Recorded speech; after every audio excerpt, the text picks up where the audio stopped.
दोस्तों नमस्कार। बात एक बार फिर आदरणीय धर्मेंद्र जी की।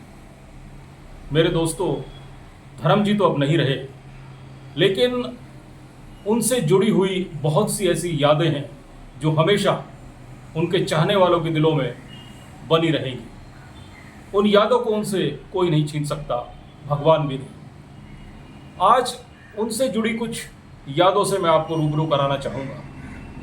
एक ख़ास बात मैं आपको बताना चाहूँगा कि धर्मेंद्र जी फिल्म इंडस्ट्री में होने के बावजूद भी धर्मेंद्र जी के अलावा कोई दूसरा व्यक्ति मैंने ऐसा नहीं देखा जो लोगों की मदद करने में हमेशा आगे रहा हो। एक समय तो ऐसा था जब धर्मेंद्र जी का बंगला मिनी पंजाब कहलाता था। पंजाब से आने वाला कोई भी व्यक्ति उसे अपना घर समझता था। वहाँ लंगर चलता था, लंगर गुरुद्वारे की तरह लंगर। पंजाब से आने वाले लोगों के लिए खाने की, रहने की पूरी व्यवस्था थी। ये तो अपनी जगह पे हुई एक अलग बात।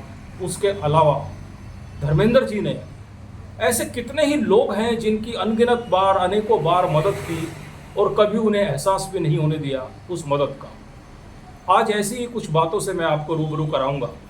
मेरे दोस्तों, फिल्म इंडस्ट्री में धर्मेंद्र जी खास तौर से नए डायरेक्टरों के लिए बहुत ही लकी रहे। सच कहूं तो उनके लिए एक मसीहा बनकर उनके जीवन में आए। ऐसे बहुत से डायरेक्टर हैं जो आज सफल हैं और उनका कैरियर बनाने में धर्मेंद्र जी का बहुत बड़ा हाथ है। ऐसे ही कुछ डायरेक्टर हैं जिनमें से एक हैं राहुल रवेल साहब। राहुल रवेल जी, जिन्होंने अपने जीवन में सबसे पहली फिल्म बनाई, फिल्म का नाम था लव स्टोरी।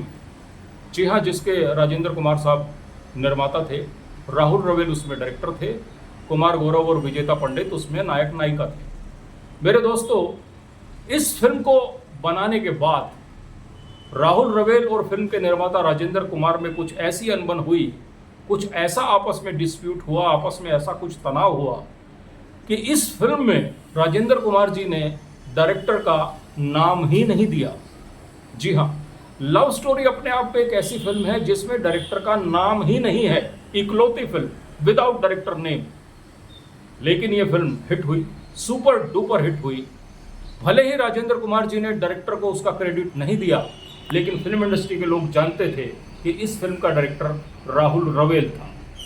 फिल्म जब हिट हो गई और हिट होने के बाद जब उन्हें क्रेडिट नहीं मिला तो राहुल रवेल जी एकांत में, फ्रस्ट्रेशन में, दुख में रहते थे कि इतनी मेहनत करने के बावजूद भी उन्हें कुछ हासिल नहीं हुआ। ऐसे में धर्मेंद्र जी उनके लिए एक मसीहा बनकर उनके जीवन में आए। उन दिनों धर्मेंद्र जी अपने बेटे सनी देओल को लेकर एक नई फिल्म बनाना चाहते थे। उन्होंने लव स्टोरी को देखा और राहुल रवेल को बुलाया और उन्हें बतौर निर्देशक के रूप में खड़ा किया। उन्हें फिल्म दी बेताब। जी हाँ, बेताब।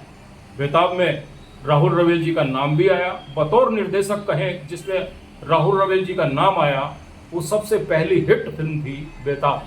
बेताब के निर्माता थे धर्मेंद्र, सनी देओल के जीवन के सबसे पहली फिल्म जिसमें उन्होंने बतौर अभिनेता फिल्म इंडस्ट्री में कदम रखा। बेताब अपने समय में बहुत बड़ी हिट थी। बेताब के बाद तो राहुल रवेल जी एक निर्देशक के रूप में पूरी तरह से सफल हो गए और उसके बाद अनेकों सफल फिल्मों का उन्होंने निर्देशन किया। ऐसे ही एक डायरेक्टर हैं जेपी दत्ता साहब। जी हाँ, बॉर्डर फिल्म के डायरेक्टर जेपी दत्ता। पूरी फिल्म इंडस्ट्री, पूरे दर्शक वर्ग जेपी दत्ता जी को अच्छे से जानते हैं। बड़ी बड़ी फिल्मों का उन्होंने निर्देशन किया है।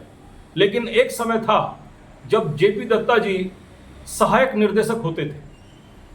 अपने जीवन में जब इंडिपेंडेंट डायरेक्टर के रूप में वो कोई चांस ढूंढ रहे थे कि कोई ऐसा प्रोड्यूसर मिले जो उन्हें पहली फिल्म में निर्देशक बनने का मौका दे, तो वो मौका उन्हें दिया हबीब नडियाडवाला साहब ने।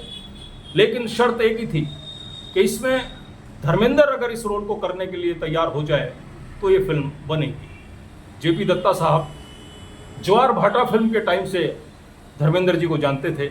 ज्वार भाटा में धर्मेंद्र हीरो थे और ज्वार भाटा में जेपी दत्ता जी असिस्टेंट डायरेक्टर थे।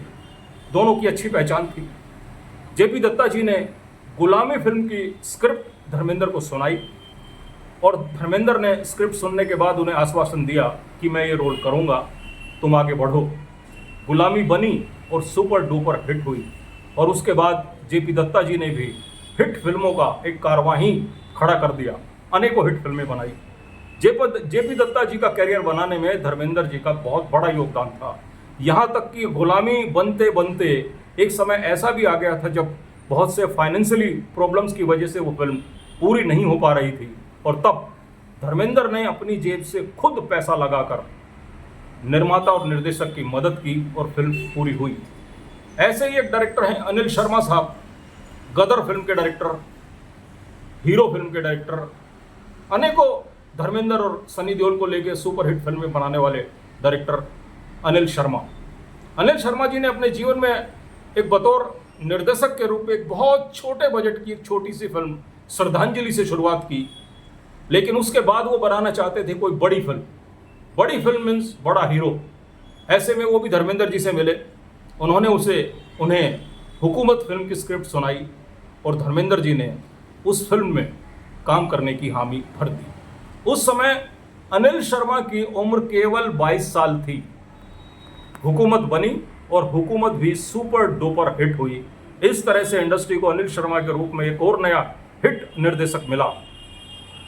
उसके बाद घायल, घातक, दामिनी फेम राजकुमार संतोषी, उन्हें तो पूरी तरह से अपने होम प्रोडक्शन की फिल्म से अपना पैसा लगाकर निर्देशक बनाने का क्रेडिट ही धर्म जी को जाता है।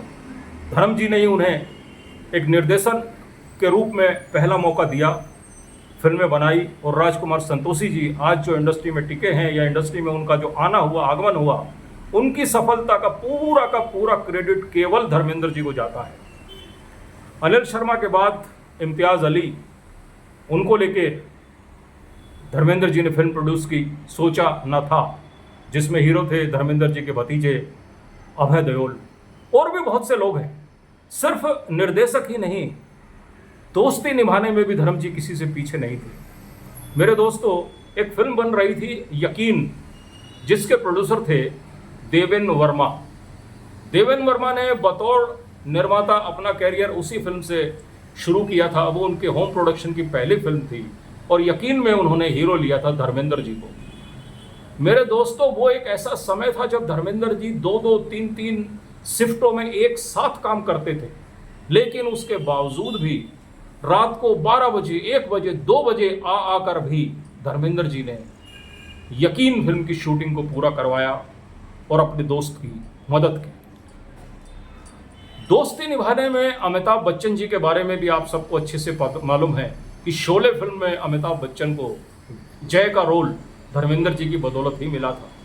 और एक और ऐसी बात मैं आपको बताऊं, पता नहीं आपको मालूम है या नहीं, शाहरुख खान, किंग खान, जो आज इंडस्ट्री में सफलताओं के चरम ऊंचाइयों को छू रहे हैं, उन्हें फिल्म इंडस्ट्री में लाने का क्रेडिट भी धर्मेंद्र जी को ही जाता है।